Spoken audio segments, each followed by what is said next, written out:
Ladies and gentlemen, we are live from the bustling streets of Jerusalem, where the city pulsates with the unmistakable energy of Easter. As the morning sun illuminates the ancient walls, throngs of pilgrims fill the narrow, winding streets, their voices mingling in the air like a symphony of languages and dialects. This is a time of celebration, of remembrance, and reverence, and the city seems to breathe along with its inhabitants.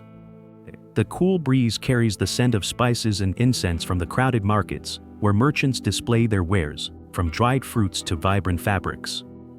Vendors clamor for attention, their voices a chaotic harmony that mingles with the metallic clink of coins and the hustle and bustle of trade. Above us, flags flutter softly, reflecting the colors of this sacred time. Roman soldiers, in their gleaming armor, patrol the streets, watching the crowds with watchful eyes. They are a constant presence, but today they seem merely part of the scenery, almost overshadowed by the vibrancy of the surrounding events. Children run through the alleys, their laughter echoing as they play, oblivious to the tension many adults carry in their hearts. At the temple, the spiritual center of this ancient city, the faithful gather with offerings, their prayers rising like smoke mingling with the heavens. The temple's imposing columns cast long shadows over the devotees, who seek blessings and spiritual renewal during this special time. Jerusalem, with its unique blend of cultures and traditions, vibrates with an almost palpable intensity. Here, every stone and every corner tells stories of centuries past, and today, another story is about to unfold. The murmur of anticipation and whispers runs through the crowd, while rumors of extraordinary events spread like wildfire. The seemingly ordinary city is one step closer to witnessing something that will be remembered for generations. Stay with us as we continue to cover this day, both ordinary and extraordinary, unfolding before our eyes. The tension in the atmosphere is almost electric, and all eyes are fixed on the horizon, waiting for what lies ahead. We're live from Jerusalem, amidst a scene of great tension and uncertainty. The city, known for its religious fervor, is now plunged into a sea of murmurs and furtive glances.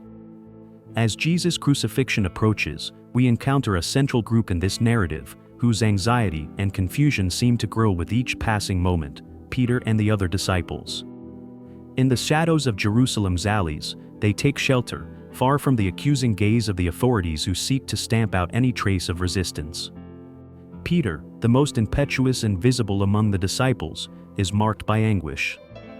His eyes, which once shone with the confidence of a rising leader, now reflect the weight of a silent guilt.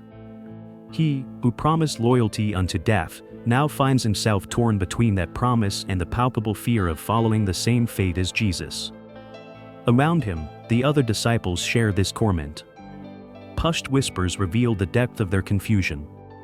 Each of them clings to the memory of Jesus' words, trying to find in them some hope, some clue that this is all part of a greater plan. But reality is relentless, and Jesus' arrest has shaken the foundations of their faith. Uncertainty hangs in the air like a storm about to break. The dilemma is clear: remain faithful to Jesus and risk everything, or give in to fear and disappear into the crowd. Peter, with his conflicted heart, is a symbol of this collective dilemma. He, who walked on water, now struggles not to sink into a sea of doubt. The disciples, once united by a mission and a leader, now find themselves fragmented, each fighting their own internal battle. Judas' betrayal and Jesus' violent arrest all contribute to a growing climate of insecurity. On the horizon, rumors loom that Jesus will be led to crucifixion, and each of them must decide where they will be when that happens. We stand at a crossroads, where the future of these men and the message they carry hang in the balance.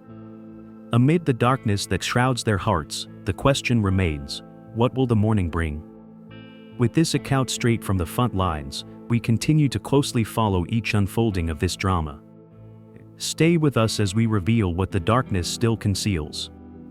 We are here, amid the tumult and tension on the hills of Golgotha, where a scene of striking contrast between faith and religious traditions is unfolding before our eyes. The air is heavy with a mixture of dust and anticipation, while an uneasy silence falls over the crowd gathered around the erected crosses. At the center of this drama is Jesus of Nazareth, a man whose life and teachings challenged the established religious structure. As darkness covers the sky, the atmosphere becomes more charged, reflecting the profound conflict this event symbolizes. On one side, true faith, personified in Jesus, who preached love, forgiveness, and a direct relationship with God. On the other, religious traditions, represented by leaders who saw their power structures threatened. We observe the faces of the Pharisees and Sadducees, religious leaders who, trapped in their ceremonial robes, maintain a look of severity. They, guardians of rules and rituals, believe that their interpretation of the law is the path to righteousness. Yet here, on the crest of this hill, we witness a collision. The traditions they uphold seem rigid and inflexible in the face of Jesus' message, which promotes a faith that transcends mere ritual observance. The crowd around us is in a state of turmoil. We can see faces of bewilderment, pain, and, in some, a spark of hope. Among them are the followers of Jesus, whose expressions are of unshakable faith, even when faced with this scene of apparent defeat. Their fidelity to their master is not a blind adherence to dogma, but a commitment to the principles of compassion and truth he lived by. It is a belief that defies logic, a faith that flourishes even when the heavens are covered in darkness. While Roman soldiers indifferently oversee this execution, the real clash here is not between imperial power and one man, but between two ways of experiencing spirituality. On the one hand, obedience to a traditional religious system, on the other, the search for a direct and personal connection with the divine. This crucifixion, therefore, is not just an execution, but a turning point in spiritual history. The darkness that envelopes us seems to hide more than light. It conceals a moment of choice, not only for those present here, but for those who will hear about this day for generations. What will prevail? Tradition, which maintains the status quo, or faith, which seeks transformation and renewal? The answer, perhaps, is being written in the tears that fall on the dusty ground, in the silence that screams the truth of a faith that refuses to be stifled. And here, on this hill, the conflict between tradition and true faith continues to reverberate, echoing through the ages. This is the biblical Frontline Reporter, reporting directly from the bustling streets of Jerusalem, where a growing murmur sweeps through the city like a restless wind. Prophecies of the darkening of the sky, long whispered in dark corners and predictions of ancient texts, now run through the lips of men, women, and children with palpable urgency. The sky, which until recently was clear under the glare of the midday sun, begins to show signs of an unsettling transformation. The clouds gather like a silent army, obscuring the light, casting strange shadows over the narrow alleys and crowded squares. It is as if nature itself is preparing for an event of cosmic magnitude, something that the words of ancient prophets may have anticipated, but which now unfolds before us with overwhelming inevitability. The hubbub in the streets is unmistakable. People huddle together, gazing skyward, their faces etched with a mixture of fear and fascination. Could this be the sign they've been talking about so much? Asks a woman, clutching her hands to her chest. Beside her, an elderly man shakes his head, muttering ancient scriptures, his eyes fixed on the darkening horizon. Merchants close their stalls early, and children are called indoors. The shadows lengthen, and a sense of anticipation grows, an almost electric tension in the air. It's as if the entire city holds its breath, waiting for a drama that defies human comprehension to unfold. Ancient texts spoke of this day, a time when the sky would turn black as an omen of something monumental. Today, these words seem to come to life. Conversations on street corners speak of fulfilled prophecies, of judgment and redemption. What does this mean for us? Asks a young man, looking around, searching for answers in the faces of his companions. Here, at the crossroads of history and promise, the words of the prophets echo more powerfully than ever. This is just the beginning, some say. Others whisper that the time of repentance is upon us. As the city adjusts to this new reality, one thing is certain: the darkening sky is a tangible reminder that the course of events can change at any moment. No one knows exactly what lies ahead, but everyone senses there is no turning back. Stay tuned as we follow the unfolding of this extraordinary day, here, where heaven meets earth and history is written in real time. We are here, in a secluded corner of Jerusalem, far from Roman eyes, where Jesus' disciples are gathered in a makeshift hiding place. The atmosphere is tense. The lighting is dim, the lamplight flickering, casting unsettling shadows on the uneven stone walls. The air is heavy, filled with murmurs and nervous sighs. Before us, the disciples debate heatedly. Peter, his eyes blazing, fervent, raises his voice above the whispers. He speaks of courage, of loyalty. His argument is direct: we cannot leave our master alone on that gallows. We must act, try to save him, before it is too late. But beside him, John places a hand on Peter's shoulder, trying to calm him. He brings Jesus' words to light, reminding everyone that the Master foresaw these events, that perhaps this is all part of a greater plan, a necessary sacrifice. His voice is calm but firm, seeking reason amidst the chaos. Other disciples, like Thomas, vacillate between the urgency of rescue and fear of the consequences. Uncertainty looms like a dark cloud. Thomas expresses his doubts: what if our actions make things worse? What if we are captured too? We must preserve what remains so that his message may survive. The heat of the discussion is palpable, growing with each argument. The room seems to shrink as voices rise. Emotions are raw, loyalty is questioned, hope wavers on the fine line between boldness and prudence. Suddenly, a knock on the door interrupts the debate. Everyone freezes, the silence is absolute. The sound of each heart seems to echo in the heavy air. The hesitation is almost tangible. They need to decide, and quickly, but doubt chains them. This tension reflects internal conflict, the struggle between the desire for action and the need to wait. It's a moment of decision that can change the course of events, a turning point where courage and fear intertwine. Here, in the eye of the storm, the disciples' anguish reveals the depth of the human dilemma faced with the unknown. And while the city outside remains shrouded in mysterious darkness, within this shelter, the battle is fought, not with swords, but with words and silence. We are here, in a moment of rising tension, where events unfold rapidly. Today, we witness a crucial turning point in this dramatic narrative. Judas Iscariot, the man whose name will become synonymous with betrayal, has made a final and irreversible decision. The streets of Jerusalem are in turmoil. News arrives that Judas, consumed by regret and despair, has hanged himself. He, who recently handed Jesus over to the authorities in exchange for 30 pieces of silver, has now succumbed to the weight of guilt. This tragic death casts an even darker shadow over the already turbulent events. Information is scarce, but witnesses spoke of Judas's tormented face in the final hours of his life. They say he tried to return the money to the priests, confessing his sin, but was rejected. Abandoned by those who used him, he found himself completely alone. This death is not just an isolated event. It is a catalyst, reverberating among Jesus' remaining disciples. Their loyalty, already shaken by recent events, is now put to the test. Attentive eyes watch every movement, every breath of these men who walked alongside Jesus. Their conversations are now marked by a new tone, a mixture of fear and determination. This moment of forced reflection leads them to reevaluate everything they've experienced thus far. Judas's betrayal, which initially seemed like a devastating blow, now forces them to make a new decision: move forward with greater conviction or allow themselves to be consumed by doubt. It's a scene of uncertainty.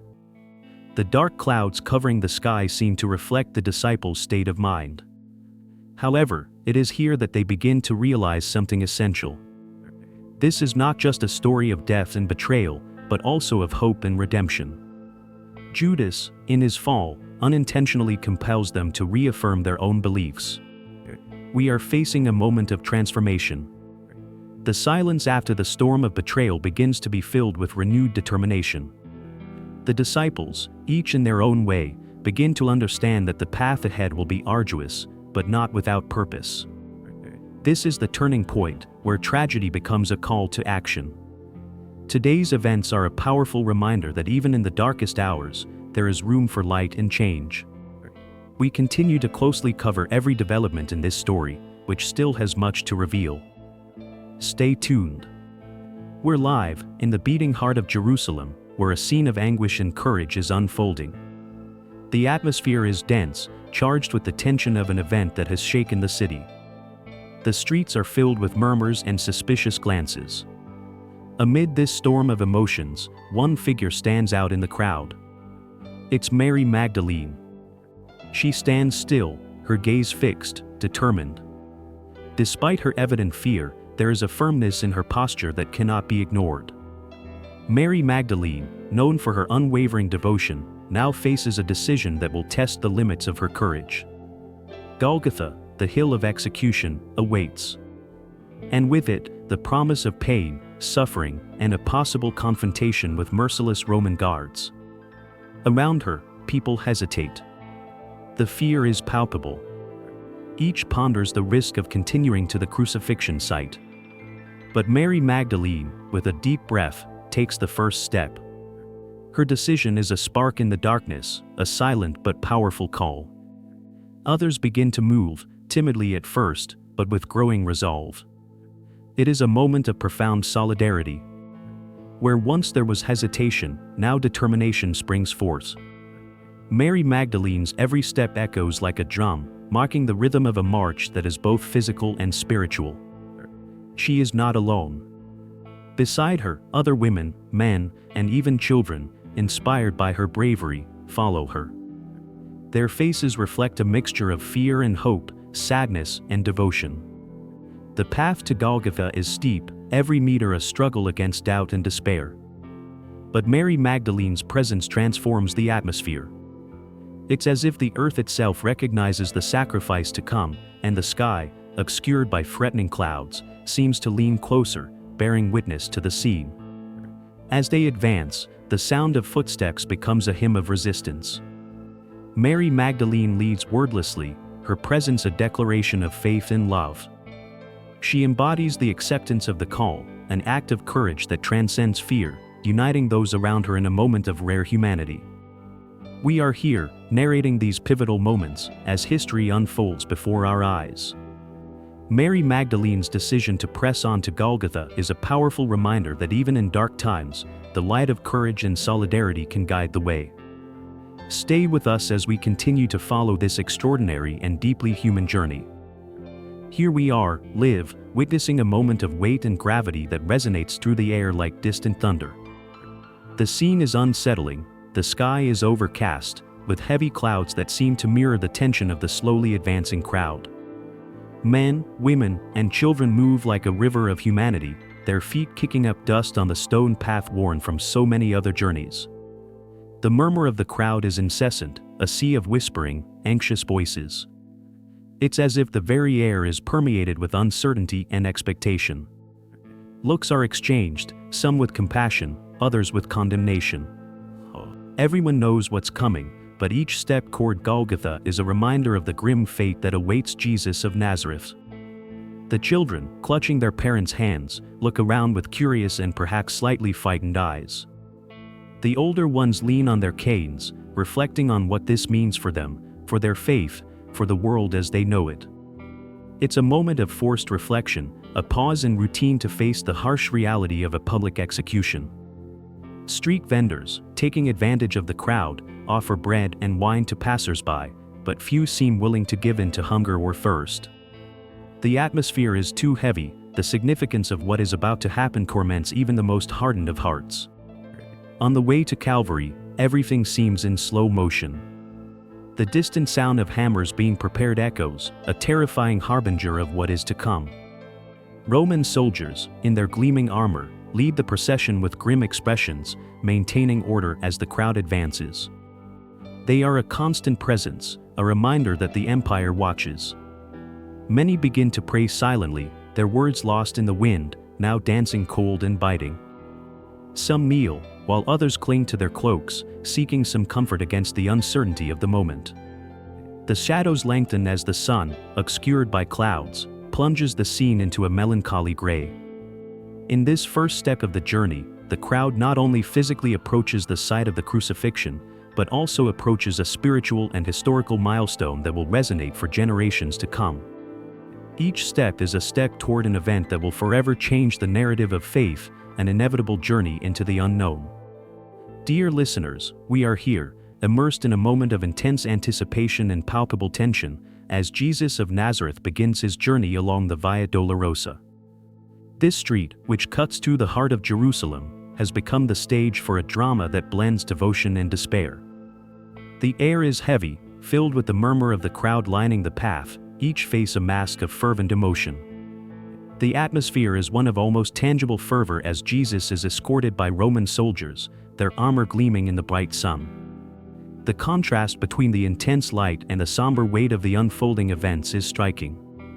The crowd, composed of a myriad of faces, many along the cobblestones, are visibly moved, some weeping, others furious, and still others with looks of profound perplexity. Every step Jesus takes resonates like a drum, echoing between the narrow, uneven walls of this ancient city. The Via Dolorosa, this winding, steep path, seems to prolong his suffering, while the wooden cross he carries on his shoulders marks the trajectory of his imminent sacrifice. Around him, the sounds of the crowd grow louder, the murmur of voices turning into a rising tide of clamor. In the distance, we can see some people extending their hands, perhaps in a gesture of support or supplication, but they are restrained by the imposing presence of the guards. The smell of sweat and dust hangs in the air, mingling with the aroma of spices from nearby stalls, creating a sensory symphony that intensifies the scene. Children are lifted onto their parents' shoulders to catch a glimpse of this unprecedented event, their wide eyes reflecting confusion and curiosity. As we advance, the path narrows even further, and the murmur of the crowd turns into a deafening roar. Cries of "Hosanna" intertwine with cries of derision. It's as if the entire cosmos is holding its breath, waiting for the outcome of this fateful day. Jesus moves forward, his figure bent under the weight of the cross. The determination in his gaze is a silent testament to his mission. The feeling here is one of mounting tension, a prelude to what is to come. We are crossing a threshold, not only physical, but also spiritual and emotional. This is truly a journey into the unknown, as he and everyone around him heads toward Calvary. Stay with us as we continue to report, firsthand, on this event that will shape the course of history. Ladies and gentlemen, this is the Biblical Frontline Reporter, reporting live as we follow the painful journey of Jesus of Nazareth to Golgotha. The crowd is divided, the tension in the air is palpable. The path is narrow, lined with faces expressing a mixture of morbid curiosity, sadness, and an almost imperceptible hope. The Roman soldiers, their armor gleaming under the merciless sun, march with military discipline. Their eyes, hardened by routine violence, remain fixed on their mission to maintain order. However, notice, there is an intriguing contrast in the expressions of some of them. Amid the shouts and insults coming from those supporting the execution, some soldiers appear hesitant, almost reflective, while others do not hide their contempt for the thorn-crowned figure. Beside the procession, a small group of sympathizers watches in silence, their expressions one of suppressed agony. They dare not reveal themselves, but their eyes follow Jesus every step, offering silent support. Among them, we spot familiar faces, those who, in calmer times, heard his words of hope and witnessed his miracles. Now, powerless, they remain on the sidelines, trying to protect their identities and perhaps their lives. Further on, Jesus stumbles under the weight of the wooden cross. A murmur runs through the crowd. It is at this moment that a man, Simon of Cyrene, is pulled by the soldiers to help carry the cross. Simon's look is one of perplexity, but also of determination. Despite the pressure, there is a moment of silent understanding between him and Jesus. A solidarity that transcends the brutality of the moment. The atmosphere is thick with uncertainty, whispers ripple through the ranks of observers. Who are these people who risk a sympathetic look or a word of compassion? The sun begins to slowly hide behind dark clouds. The impending darkness portends something more than a simple change in the weather.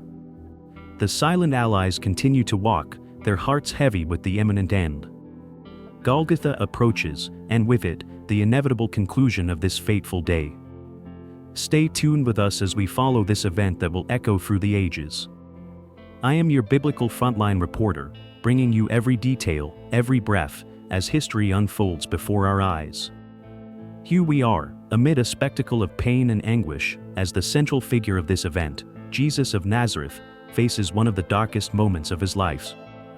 The sun has inexplicably set. Darkness in broad daylight adds a layer of mystery and fear to what is already a scene of indescribable suffering. All around us, Jesus' followers, those who walked with him, now find themselves in a state of shock and grief. Their tear-stained faces express a mixture of disbelief and despair. Mary, his mother, is here. Her gaze pierces the crowd, settling on the suffering son above her. Every groan that escapes Jesus is like a direct blow to their hearts. The physical pain he experiences is tangible, but it is the emotional pain, reflected in the eyes of those around him, that resonates with an almost unbearable intensity. The disciples, so accustomed to hearing Jesus' words of hope and comfort, are now silent, powerless in the face of what they perceive as a colossal injustice. This is the first major obstacle they must face without their master's active leadership, and the emotional toll is crushing. Even as they try to comfort one another, they are consumed by a growing fear of what the future holds. The crowd around him is a mix of onlookers, supporters, and those who oppose him. But at this moment, even some of the most cynical seem hesitant, as if sensing they are witnessing something beyond human comprehension. The air is heavy. Jesus' suffering, with every nail driven in, with every whispered word of pain, resonates like shockwaves, reaching everyone present. The silence is broken only by the murmurs of the crowd and the occasional sobs of his followers. The scene is raw, visceral. Everyone present is forced to confront their own beliefs, their own doubts. The pain is not just physical, but an emotional and spiritual test that challenges the faith of many. This moment, dark and full of suffering, marks a turning point. The impact of Jesus' pain transcends the physical, reaching and profoundly transforming those who believe in him. As the scene unfolds, a question lingers: what does the present darkness conceal for the future? How will this emotional toll be reflected in the followers' actions going forward? It's a mystery that only time will reveal. We are here, in the midst of a scene that mixes agony and expectation, when an unexpected turn of events occurs. Jesus, nailed to the cross among thieves, raises his voice with a strength no one believed he still possessed. "Father, forgive them, for they know not what they do." These words cut through the heavy, tense air. The crowd, until then plunged into mockery and disdain, is taken aback. These words are not those of a defeated man, but of someone who still believes in redemption, even in his final moments. The atmosphere shifts subtly. All around me, I see faces that, for a brief moment, seem to reflect a glimmer of understanding, of humanity. It's as if something deeper has been touched. Amidst the chaos, there's a pause, a moment of collective introspection. Is there really hope, even now? This is the question that seems to hang in the air, like a gentle breeze bringing with it the possibility of reconciliation. The palpable tension begins to dissolve, if only for a moment, and murmurs rise among those witnessing the scene. Some soldiers, initially implacable, hesitate. In the eyes of Mary, Jesus' mother, and her disciples, there is a mixture of intense pain and a spark of hope. It is a small victory, a glimpse of something greater than the brutality of the moment. However, reality soon sets in. The hope that had arisen is fragile, like a flickering flame in the wind. The mockery and harshness of the atmosphere return as the crowd stirs again, torn between fascination with Jesus' words and a pressure to maintain the spectacle of the execution. Hope, as it arises, seems to slip through the hands of those who experience it, leaving behind only the shadow of what could have been. On this spiritual battlefield, Jesus' words of forgiveness are a powerful reminder that even in the darkest moments, light can find a way to shine, challenging the darkness. But here, on the front lines, we see how ephemeral hope can be, a fleeting glimmer that defies the brutality of the present but cannot, on its own, transform immediate reality. As the sun hides behind heavy clouds, the scene on Golgotha continues, marked by pain, despair, and, paradoxically, by the reminder that, amid suffering, compassion and forgiveness are still possible. Here, on the front lines of history, we experience a moment of false hope, but also of a small victory that will echo through time. We're live, direct from Golgotha, where the atmosphere shifts in an eerie and palpable way. The air seems charged with electricity, and daylight is giving way to an unnatural darkness. As the crucifixion of Jesus of Nazareth progresses, the sky begins to close in on this tragic scene. There's something inexplicable about this sudden darkness. It's as if nature itself is reacting to what's happening here, a portent of something greater and more fearsome. The sun, which until just moments ago shone brightly, is now obscured by clouds that seem to appear out of nowhere, dense and threatening. The Roman soldiers, who until then had maintained order with military efficiency, now glance nervously at the sky, trying to comprehend this abrupt change. The murmurs of the crowd, which had previously echoed throughout the valley, have slowly been silenced. Everyone seems to sense the approach of an invisible danger, something that defies human comprehension. The silence is profound, as if even the wind has stopped in reverence or awe. From this position, I can see the expressions on the faces of the people gathered around the cross, their tense features and wide eyes. There is a growing unease, a dark expectation hanging in the air, as if everyone is on the brink of a great abyss. This silence is not just physical, it is spiritual, charged with unspoken emotions. It is a silence that speaks, that screams the inevitable. The sky, in its darkness, seems to become a mirror of the human heart, reflecting the weight of guilt, regret, and hope about to be crushed. And in the midst of this darkness, Jesus, the central figure in this cosmic drama, remains motionless, as if he already knew the outcome. His words are suspended, his presence unshakable. It's a stark contrast to the inner turmoil of those watching. The threat grows, not only for him, but for all of us. It's as if the enemy itself is strengthening in the shadows, ready to claim victory. The darkness deepens, and we, here on the front lines, can only wait and watch, as the fate of the world seems to hang in the balance. This is a moment of solemn expectation, of reverent awe, as the universe holds its breath, waiting for what comes next. Here we are, amid palpable tension, as we approach Golgotha, the site known as the place of the skull. The crucifixion of Jesus of Nazareth is underway under a sky that seems heavy, dense, as if the very air is thick with sadness. In this somber setting, where the hours seem to drag on, a group of Jesus followers gather, discreetly exchanging glances and whispered words. On the fringes of this central scene, we find Mary Magdalene, one of Jesus' most devoted followers. She stands here, her eyes fixed on his crucified figure, but her mind seems to wander beyond that horrific moment. Beside her, other women and disciples gather, forming a small circle of support and determination. Among them, we see faces marked by pain, but also by resolve. A plan is in the making, born of necessity and urgency. Mary Magdalene, along with others such as Mary, the mother of James, and Salome, are pondering what to do after Jesus' death. Murmured conversations reveal their determination to ensure that Jesus' body is treated with dignity, even after his death.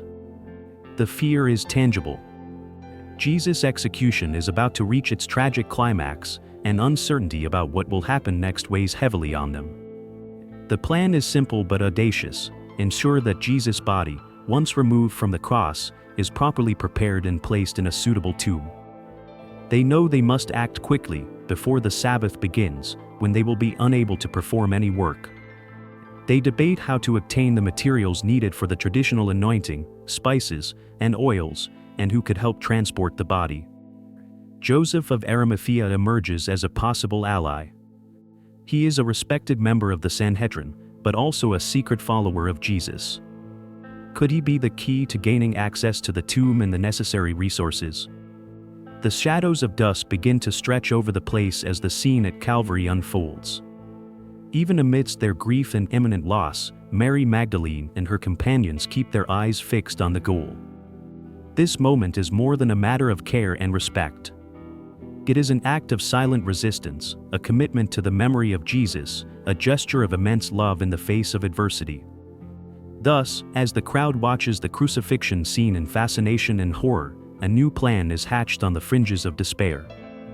a promise that, even in death, Jesus will not be abandoned. Here, amidst tears and whispers, we witness the unwavering strength of those who continue to believe, even when hope seems distant.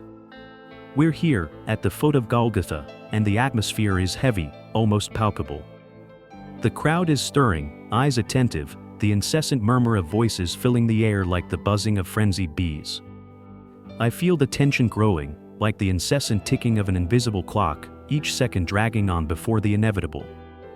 The whispers grow louder. There are those who speak of Jesus' miracles, each account more impressive than the last. They say he gave sight to the blind, raised the dead, multiplied loaves and fishes to feed the multitudes. The stories intertwine, fueling both hope and doubt. Some in the crowd question, with narrowed, skeptical eyes, how a man capable of such feats could now be on the brink of execution. The tension is almost palpable, like a taut wire about to snap. Near me, a group is arguing passionately. A tearful woman holds the hands of an older man, her voice trembling as she speaks of the possibility of a last-minute miracle. But the man shakes his head skeptically, his eyes fixed on the hill. Darkness begins to creep across the sky, a strange phenomenon for this time of day. Shadows creep like cold fingers, heightening the feeling that something extraordinary is about to happen. People look up uneasily, trying to decipher what this means. Is it an omen, a divine sign, or simply a frightening coincidence? The murmurs are now joined by anxious glances toward the heavens and toward Jesus, hanging on the cross. The sense of waiting is almost unbearable, as if time itself were holding its breath. Everyone here, amid the tumult and growing silence, feels they are on the verge of witnessing something that will change everything. At the front, the Roman soldiers remain impassive, their armor gleaming in the dim light. For them, it's just another execution, a duty to fulfill. But even among them, some whisper to each other, with furtive glances, as if they can't ignore the strangeness of the moment. We are all here, waiting. Stories of miracles mingle with the harsh reality of the cross before us. The ticking of time echoes in our minds, each beat a reminder that the climax of this narrative is imminent, and the burning question is, what does the darkness hide? We are here, on Golgotha, amid a scene that seems to have come straight out of a nightmare. The air is heavy, permeated by a darkness that cannot be explained by clouds or the time of day. It is mid-afternoon, but everything around us is shrouded in a suffocating shadow. The scene is desolate, and the tension is almost tangible, as if time itself has stopped. At the top of the hill, the figure of Jesus is nailed to the cross. He is surrounded by Roman soldiers who continue to watch the crowd with cold, impassive gazes. The wind blows, but brings no relief, only a constant lament that seems to amplify the despair we feel.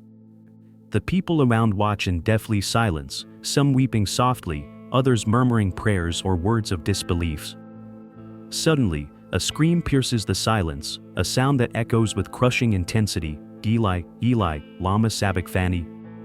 Jesus' voice, filled with profound pain, spreads through the darkness, reaching every soul present. The meaning of these words, my God, why have you forsaken me?" resonates with brutal truth. It is as if the world itself is falling apart, and the sense of loss is palpable, almost unbearable. The reactions are immediate. Some fall to their knees, others cover their faces, unable to bear what they are witnessing. There is a general feeling of helplessness, as if fate has been sealed and there is no hope left. The darkness seems to take on a life of its own, moving and pulsing, making the air denser and the atmosphere even more oppressive. Here, in this dark moment, the hopelessness is overwhelming. The prophecies, the promises, everything seems to have been swept away by this moment of desolation. The silence after the scream is deafening, a pause that carries the weight of 1,000 unanswered questions. The ground seems to tremble slightly, as if the earth itself were weeping. We are facing a moment that will change everything, but now it seems like nothing more than an abyss. Jesus' agony is visible, and each passing minute feels like an eternity. The crowd, once full of anticipation and questioning, is now just a mass of pale faces and empty eyes, lost in this darkness that hides more than just the sun. This is undoubtedly the darkest moment. All seems lost. This is the biblical Frontline Reporter, bringing you updates directly from Calvary, where the unimaginable is unfolding. We are in the midst of an event that defies the senses, a scene shrouded in an almost palpable darkness that has loomed over us since noon. The crowd, composed of Romans and Jews, is paralyzed, their murmurs muffled by the shadow that should not be here at this time of day. The temperature has dropped, sending a shiver down the spines of those gathered around the crosses. The air, imbued with a somber silence, is punctuated only by the whispers of the wind, which seem to carry a hidden message. Something is happening, something beyond human comprehension. Among the Roman soldiers, there are expressions of uncertainty and discomfort. Accustomed to maintaining control, they now find themselves perplexed by the inexplicable. Glances are exchanged, silent questions etched on their faces. They, men of the most powerful empire on earth, find themselves powerless under this mysterious darkness. The Jews, on the other hand, are in a silent fervor. Some fall to their knees, eyes turned to the heavens, searching for answers. What does this mean? What does this darkness bring? Amidst the shadows, many murmur about prophecy, about divine signs that may be being fulfilled before their eyes. Suddenly, a faint, flickering light seems to appear on the horizon of collective understanding. It's as if, for a brief moment, everyone is a participant in something much greater than themselves. A divine insight, a revelation that hangs in a heavy air. In this place, where human suffering meets the divine, there is something that transcends words. A sense that the world will never be the same again. Fear and reverence mingle as darkness continues to envelop the scene. It is a moment of transformation, a turning point in history that can be felt by all but understood by few. The revelation is here, invisible to the eye but undeniable to the heart. While the darkness persists, who can deny that we are faced with a greater power, a mystery that invites us to look beyond what is visible? Stay with us as we wait in reverent suspense for further developments on this day that is already etched in the pages of eternity. This is your Frontline Reporter, reporting directly from the outskirts of Jerusalem, where the atmosphere is charged with tension and anticipation. After the devastating events of Jesus' crucifixion, the disciples and followers are facing overwhelming darkness and a loss that seems insurmountable. Yet something extraordinary is beginning to take shape here, something that could be described as the recovery of hope. In recent days, fear and confusion have given way to murmurs of resilience and determination. The group of disciples, once scattered and desolate, is now gathering together, as if drawn by an invisible and powerful force. In a small, discreet gathering place, I see faces that were absent in moments of greatest danger, now united in a sense of renewed commitment. There is a new glow in their eyes, as if they have reconnected with a deep source of faith and courage. Among them, Peter, always impetuous, seems to have found a new sense of responsibility. He speaks with fervor, his words echoing the promise to continue his master's mission. Beside him, John, the beloved disciple, offers a resolute calm, his eyes fixed on the horizon as if already glimpsing a different future, one that can be shaped by his actions. The energy in the room is palpable. Disciples and followers are sharing stories of heroic acts and solidarity that emerged in the darkest moments. There are accounts of mutual aid, of shelters offered in times of danger, of words of comfort and encouragement whispered when all seemed lost. Each story adds a layer of hope, each gesture, no matter how small, is another brick in the rebuilding of their faith. And it's not just the original disciples who have joined this renewed cause. New followers, moved by the silent but powerful testimony of Jesus' life and teachings, are joining this movement. Here, in the shadows, far from the watchful eyes of the authorities, the outline of a new community is taking shape, a community that believes in a kingdom beyond this world. This is a turning point. While there is still risk and uncertainty, the spirit of resistance is growing. They are committing themselves to each other and to the memory of Jesus. In the stillness of this clandestine environment, I am witnessing the seed of something that can transcend fear and pain. Hope is not only resurfacing, but beginning to take hold, promising to transform darkness into light.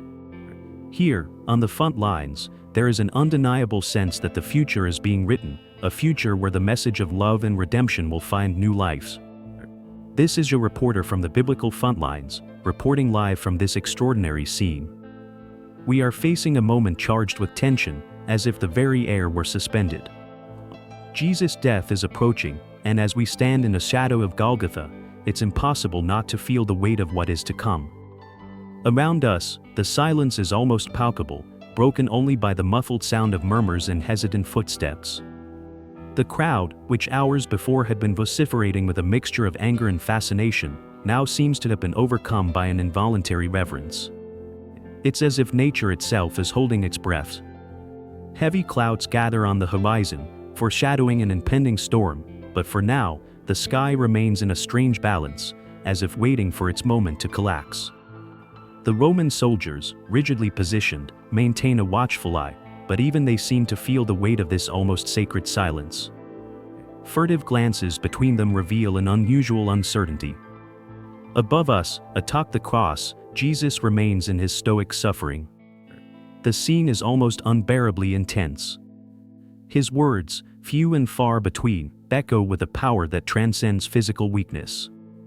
All around, Jesus' closest followers, their faces framed by despair and faith, bow their heads in silent prayer. Mary, his mother, is there, her presence an anchor of pain and love.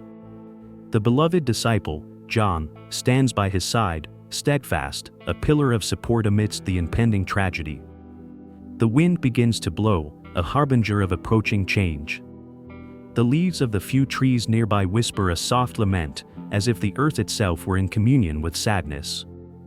The birds, once present, seem to have abandoned the place, leaving only the distant sound of their wings. As the minutes pass, the tension grows. It's the kind of silence that heralds a storm, both in the sky and in the hearts of those watching. This is a moment of stillness, but not peace. The calm before the final storm, charged with solemn and inevitable expectation. We are on the brink of an event that will change everything. Stay tuned as we continue to witness this day that will not be forgotten. We are broadcasting directly from Golgotha, where the atmosphere is palpable and tense. Here, in the shadow of the Crucifixion, the air seems to vibrate with a mixture of despair and unexpected hope. The sky is shrouded in unearthly darkness, but the words and whispers of Jesus' followers carry a light of their own. At this critical moment, near the climax of this terrible and sacred drama, Jesus' followers, who had previously been scattered and fearful, begin to gather. Despite the terror surrounding them, there is a growing strength in their eyes. They draw closer to one another, forming small groups, like islands of resistance in a sea of uncertainty. Hearing their voices, it's impossible to ignore the conviction that permeates their words. They're sharing stories, recalling miracles and teachings they've witnessed. One of them talks about the multiplication of the loaves and fishes, another recalls the moment Jesus walked on water. These stories, told with renewed fervor, seem to rekindle faith among them. A follower, with tears in his eyes, recounts a miraculous healing he himself witnessed. He speaks of Jesus' compassion for the sick and marginalized, his voice rising above the surrounding murmur, touching the hearts of all who hear him. Beside him, a woman holds tightly to a boy's hand, whispering of the infinite kindness she saw in Jesus' eyes. As darkness continues to envelop the scene, it's as if these memories create a new light, a flame that refuses to be extinguished. Hope lies not only in the recounted events, but in the way they intertwine with the very essence of each person present. This is a confrontation between the darkness of imminent death and the light of faith that refuses to be suffocated. The whispers grow in intensity, almost like a collective prayer. It's a living testimony that Jesus' message goes beyond the cross. At this moment, amidst tears and stories, words become a bridge between the painful present and a future that still looms uncertainly, but which holds the promise of redemption. The initial confrontation isn't just against physical darkness, but against the hopelessness that threatens to consume them. And it's in this silent and powerful battle that the conviction of Jesus' followers grows stronger, illuminating this dark landscape with a light that no twilight can extinguish. We are witnessing not just a crucifixion, but the birth of an unshakable faith. This is the biblical Frontline Reporter, bringing you every detail straight from Golgotha, where the atmosphere is filled with tension and disbelief. We are in the midst of a scene unfolding with almost palpable intensity. Jesus' crucifixion is in full swing, and amidst the suffering and pain, something extraordinary begins to take shape. As the sky grows preternaturally dark, whispers begin to spread among the watching crowd. There are reports of strange and inexplicable occurrences. People speak of a veil that has torn from top to bottom in the temple, as if an unseen force has decided to intervene in the sacred structure itself. Murmurs mingle with the sound of the howling wind, carrying with them fragments of stories about a darkness that hides something deeper. Here on the ground, where the earth seems to tremble beneath our feet, some claim to have witnessed miracles. One man claims to have seen a blind man regain his sight, while another swears that a cripple, long unable to walk, stood up and took his first steps. These reports, still unconfirmed, are spreading like wildfire, bringing a sense of amazement among those present. The crowd, made up of onlookers, believers, and skeptics, is divided between doubt and hope. Even those who have come merely to witness the execution cannot ignore the fact that something greater is at stake, something that defies logic and human understanding. The Roman soldiers, rigid in their duty, begin to exchange apprehensive glances, while the normally composed priests display an unease they cannot hide. An almost reverent silence begins to fall over the scene, broken only by the occasional sound of sobs or whispered prayers. The winds carry with them the sensation that the world, for a brief moment, has ceased its rotation. It's as if time itself is watching, waiting to see what else might happen in this turn of events. As I stand here reporting live, I notice that even the elements of nature seem to react to this convergence of events. It's an unexpected turn of events, an invisible battle unfolding between the visible and the invisible, while the presence of something supernatural permeates the air. We will continue to follow every detail of this day, which is already etched in history as something beyond any worldly comprehension. Stay tuned. We're here, at the foot of Golgotha Hill, and the scene is overwhelmingly intense. The sky, once blue, is now covered in an inexplicable darkness, as if the cosmos itself were mourning. It's the middle of the day, but it feels like night. Around us, there's a palpable tension, a waiting for something about to happen. Jesus, nailed to the cross, is surrounded by Roman soldiers, religious leaders, and onlookers. But at this moment, all eyes are on him. The air is heavy, each breath seems to weigh a ton. Suddenly, with one last breath, Jesus cries out loud, "Father, into your hands I commend my spirit." It's a cry that resonates, a sound that seems to pierce souls and echo across the hills. At that moment, something unimaginable happens. The reports are unanimous. There's a tremor, not just of the earth, but as if the universe itself trembles. The ground shakes beneath our feet, causing panic among the crowd. People fall, screams erupt, and chaos ensues. And then, as if nature were in tune with this moment, the veil of the temple, the one that separates the Holy of Holies, tears in two from top to bottom. This act, almost imperceptible to those on the outside, deeply shakes those who understand its significance. The veil that separated the common man from the most sacred place is now lifted. It is a scene charged with symbolism and impact. For many, it is a sign that something profound and definitive has happened. Separation has been abolished, access to the divine is now available in a way never before imagined. At the top of the hill, the feeling among those watching is one of disbelief and reverence. Some fall to their knees, others flee. The soldiers, who had previously mocked, now look around in astonishment. This is no ordinary day of execution. This is a moment that will be remembered, discussed, and will forever change the narrative of those who believe. Here, on the front lines, the silence seems to scream louder than any words. Jesus' death is not just an end, but the beginning of something great. The impact of this event is immediate and profound. This is the climax of a story that transcends time. While the dust still settles, it is undeniable that the world has witnessed a miracle, a victory that will shake its foundations. Here on Golgotha Hill, the atmosphere is almost unbearably intense. The air is charged with an electric energy that seems to hold the crowd's breath in its throats. Not long ago, an unimaginable climax gripped this place when Jesus, whom some call the Messiah, cried out his final words. And now, the impact of that moment is unfolding before our eyes. People who were here to watch, some out of morbid curiosity, others out of devotion, are reacting in different ways. The ground shook minutes ago. A tremor that seemed to echo from the earth itself, as if the world felt the loss. There are those who, in an almost synchronized movement, fell to their knees. Their faces express a mixture of belief and despair. Their eyes, fixed on the darkened sky, are a silent testament to the faith that sustains them, even amid this tragic outcome. On the other hand, there are those whose faith is being violently challenged. They also fall to their knees, but their expressions are one of confusion and questioning. You can see doubts forming, like heavy clouds in their minds. They look around, searching for answers in the faces of others, hoping to find a spark of understanding. It's as if the very air is permeated with unanswered questions. Meanwhile, the Roman soldiers, initially indifferent, now appear shaken. One of them, with a hardened gaze, mutters something about the injustice of it all. His armor gleams amid the growing gloom, but it's his expression that captures attention, a mix of disbelief and respect for the man who just lost his life. The scene is surreal. The shadows lengthen as the darkness persists, adding an almost supernatural element to everything.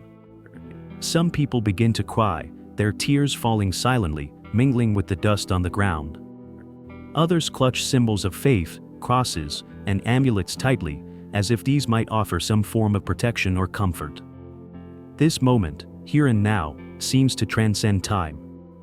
The aftermath of Jesus' climactic crucifixion is palpable, marked by bended knees, shaken faith, and the persistent question, what comes next? What does the darkness hide?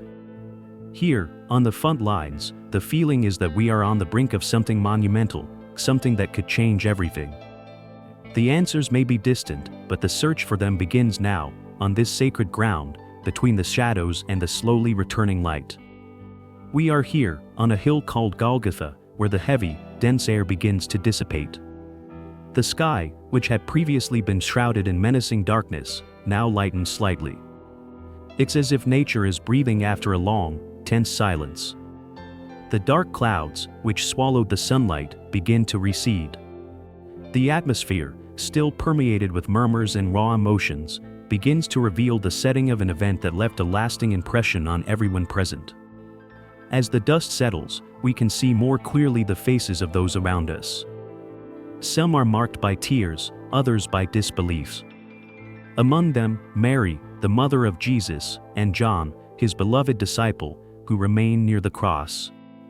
The impact of what they witnessed is etched in their fixed gazes, mixed with a kind of silent, painful understanding. The galloping of the Roman soldiers, which had previously echoed loudly, now calms. They move away, but not without a final, thoughtful glance over their shoulders. Here, death, which seemed to have won, begins to show signs of its defeat. Jesus' words, which still echo in the air, "Father, forgive them, for they know not what they do," take on a life of their own. It is as if these words have the power to change the very fabric of reality, touching the hearts of those who still remain hard and inflexible. There's an almost imperceptible shift in the crowd. People begin to whisper among themselves, some in prayer, others in reflection. The Roman centurion, who witnessed everything up close, stands out. He stares at the cross and, with a mixture of reverence and awe, utters, "Truly, this man was the Son of God."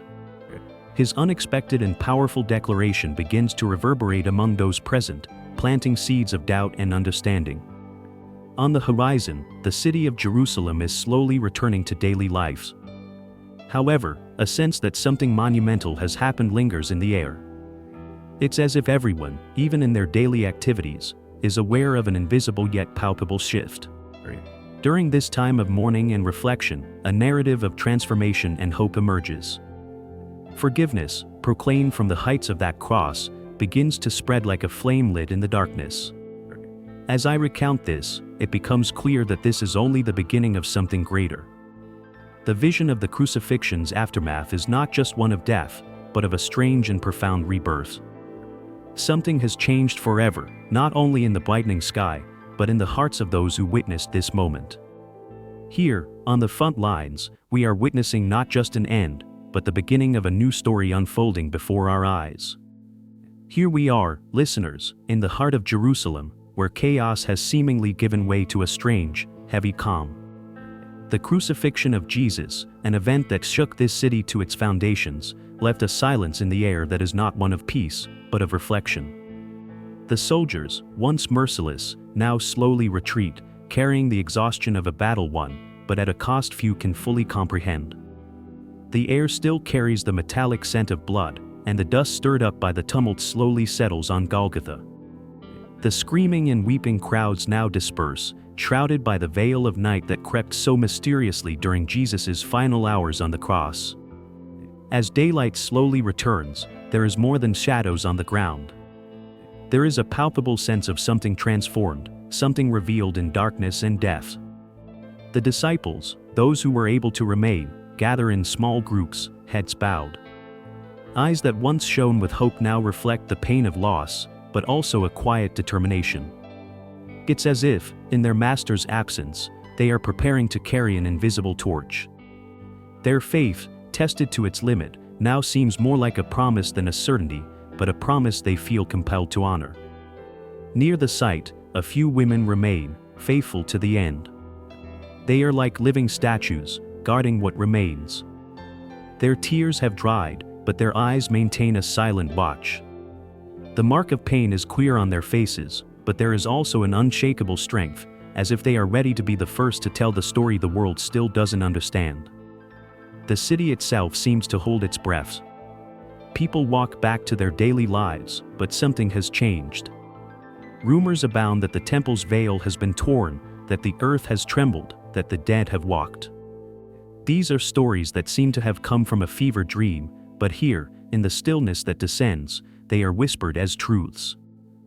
And so, in this scenario of strange normality, the true battle begins. Not between swords and shields, but within the hearts and minds of all who witnessed. The cost of the crucifixion is more than the loss of a man, it is the opening of a new path, a new truth that each must now decide how to follow. We are facing a new beginning, and that is the true price of victory. This is your biblical Frontline Reporter, bringing you the developments following the cataclysmic events that shook Jerusalem. The city, still reeling from the echoes of the crucifixion of Jesus of Nazareth, begins to readjust to the rhythm of daily life, but a new tension hangs in the air. We are here at the epicenter of a silent transformation, as rumors of resurrection begin to spread like wildfire. Walking through the city's narrow streets, one senses a mixture of relief and unease. Vendors resume their posts in the bustling market alleys, their voices trying to overcome the din of citizens engaged in lively discussions. However, between the lines of their conversations, there's a shift in tone. The name of Jesus, once whispered or proclaimed in challenges, now resurfaces in murmurs of uncertainty and hope.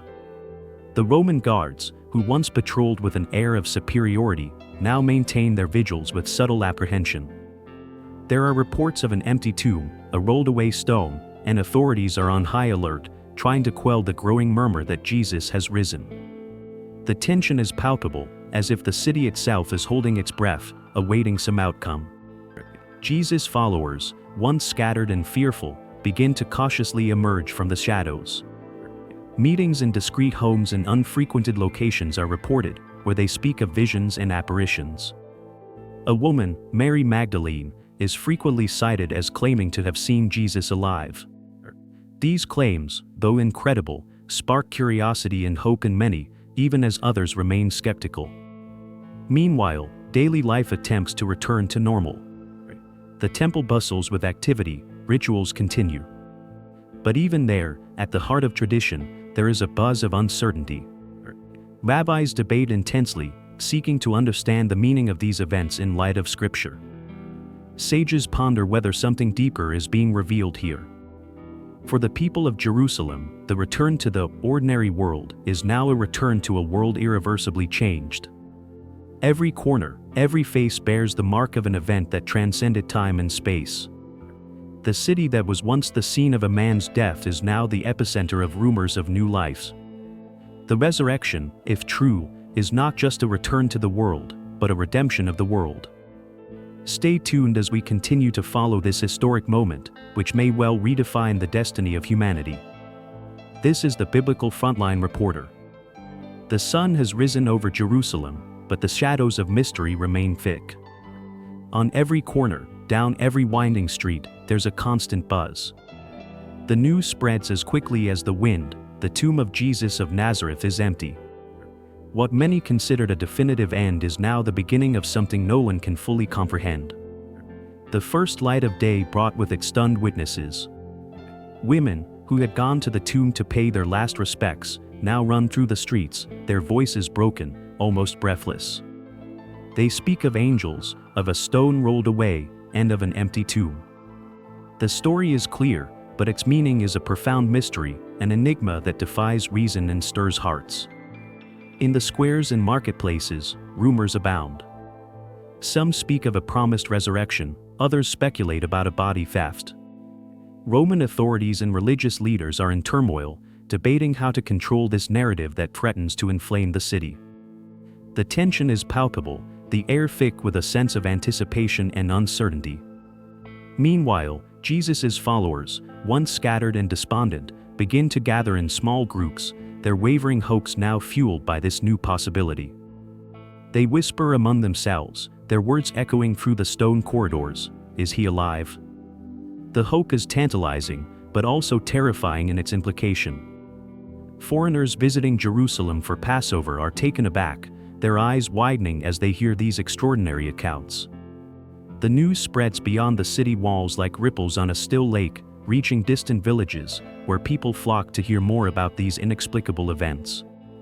It is a time of change, of transformation. Power structures tremble, and yesterday's certainties fade in the uncertain light of today.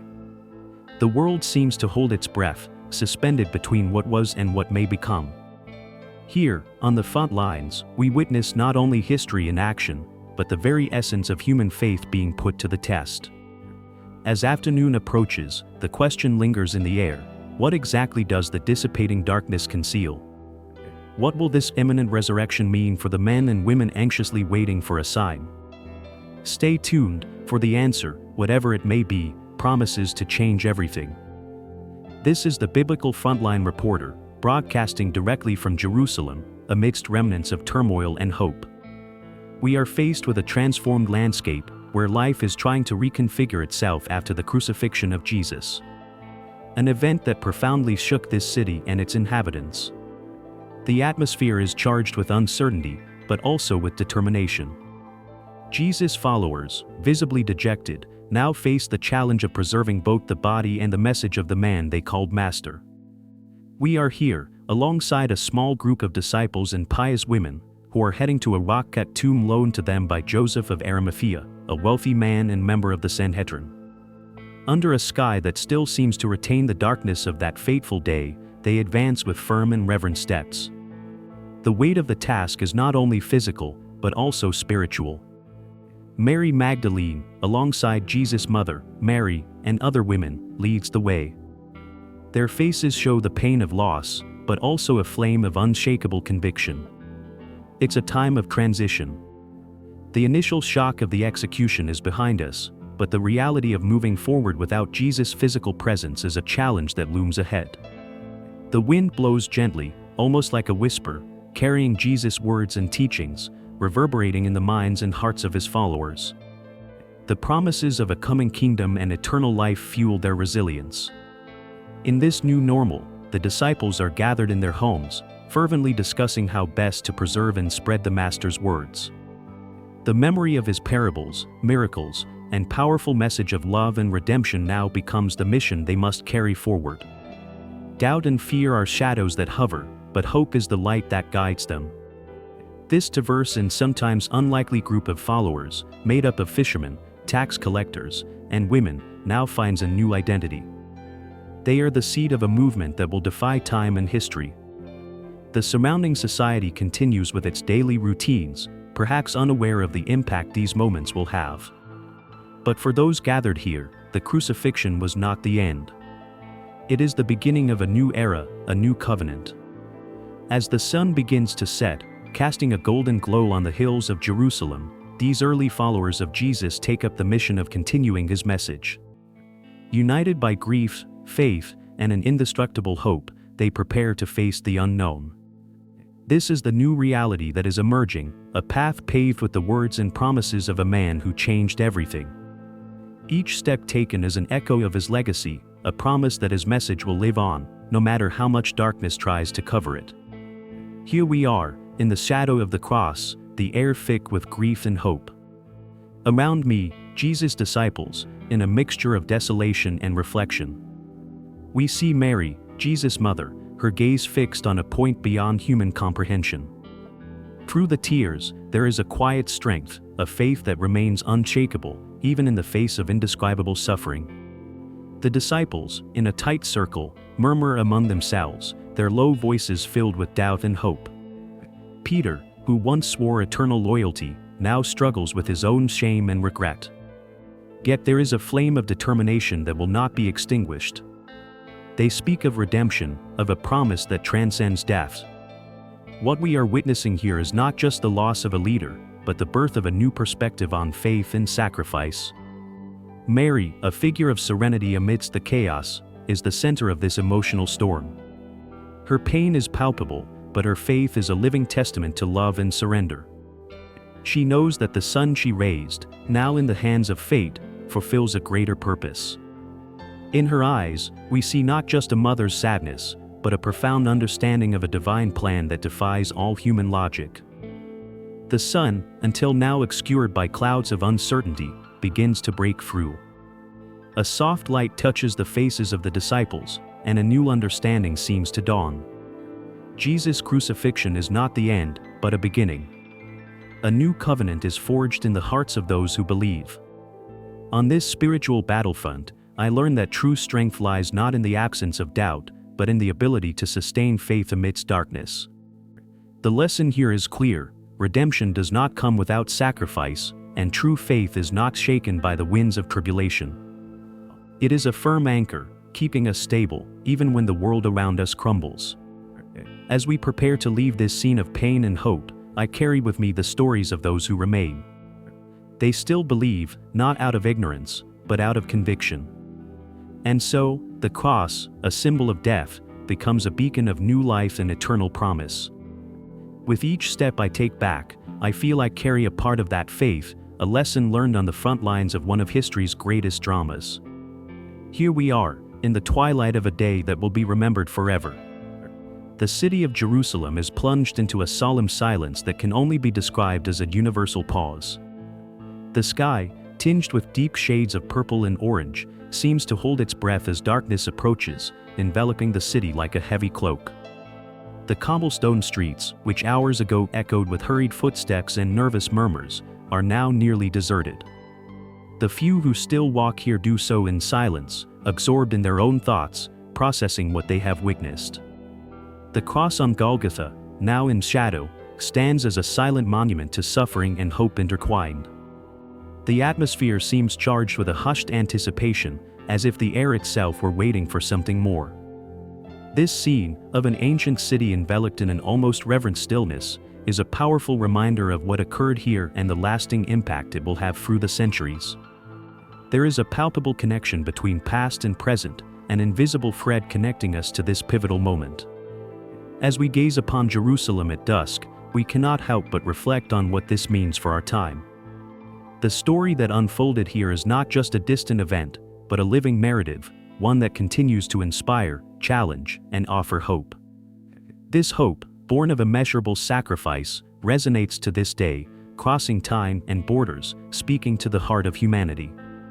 It's impossible not to feel the weight and depth of this moment, but also the promise of renewal and redemption it brings. In our age, filled with challenges and uncertainty, this message of hope is more relevant than ever. A reminder that light can emerge even from the deepest darkness, that there is always the possibility of a new beginning. I invite you to reflect on this connection.